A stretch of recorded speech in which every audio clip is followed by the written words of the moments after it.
On the battlefields of World War II, from the North Atlantic to the skies of Europe, to the shores of Normandy and beyond, a generation came face to face with history.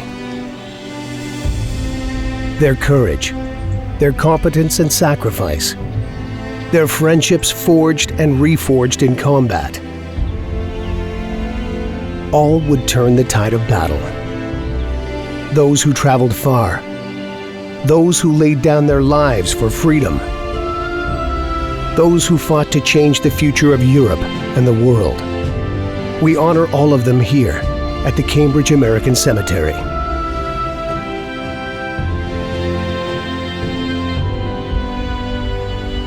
December 1941. The United Kingdom has been fighting a desperate battle for 2 long years.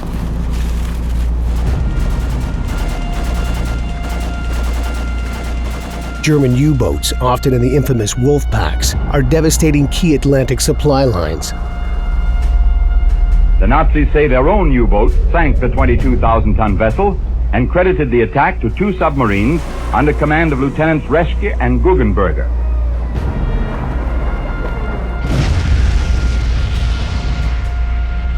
Shipping losses are reaching dangerous levels, with the Nazis managing to sink Allied vessels on a daily basis.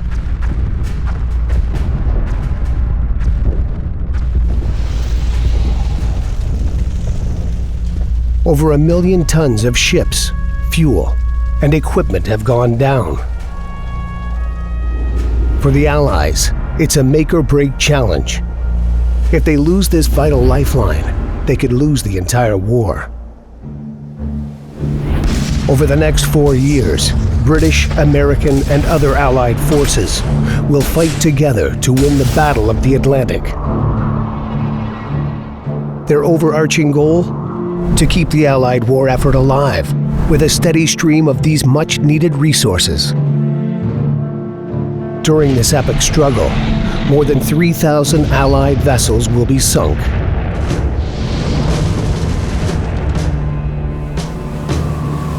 After a collision in the icy waters of the North Atlantic, Chief Radio Officer Murray Blum dives into the wreckage-filled sea to rescue 2 men. He dies looking for others to save.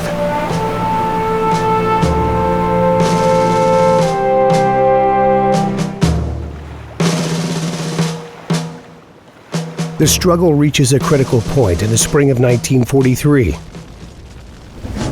After months of tragic losses, Allied forces start to drive out the U-boats and regain control of the seas,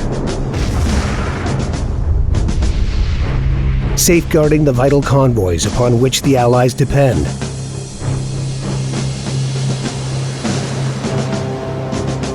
Even as battles at sea continue, the focus of the Allied war effort begins to shift.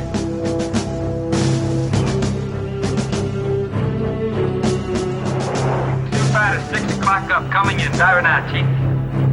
He's been for your trouble out of 2 o'clock, watch. Got an engine on fire. July 1942. American bombers join the battle for the skies, and an air offensive escalates over Europe. Relentless waves of heavy bombers pound German military and industrial targets, which thousands of bombers and fighters were attacking the Germans by day and by night. This sledgehammer blow smashed German resistance. In time, the impact will be devastating to Germany's cities and its air force.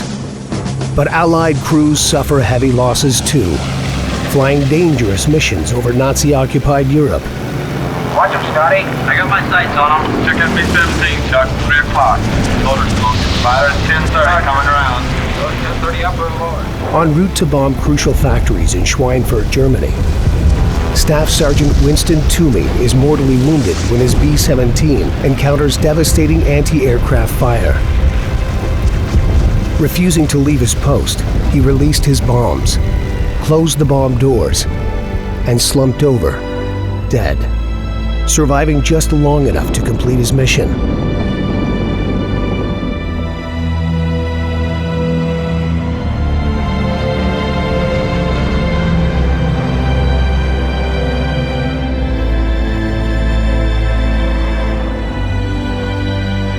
Allied bombers fly around the clock.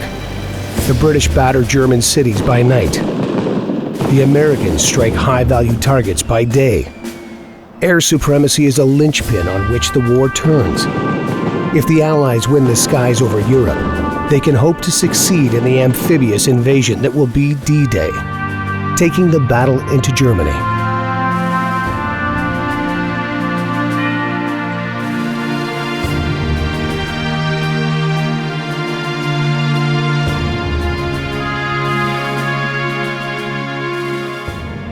December 1943. More than 1.5 million American soldiers, sailors, airmen, and Marines are pouring into the British Isles in preparation for the largest amphibious assault in history. New friendships emerge as different cultures are thrust together in the great undertaking. A team is built through months of preparation. Training is grueling and at times lethal. Private Jacob Bowl is part of an engineering special brigade training in Exercise Tiger, a dress rehearsal for the coming invasion. Maneuvering in the English Channel in the dead of night, his convoy is spotted by German attack boats and torpedoed. Bowl and over 700 others will go down.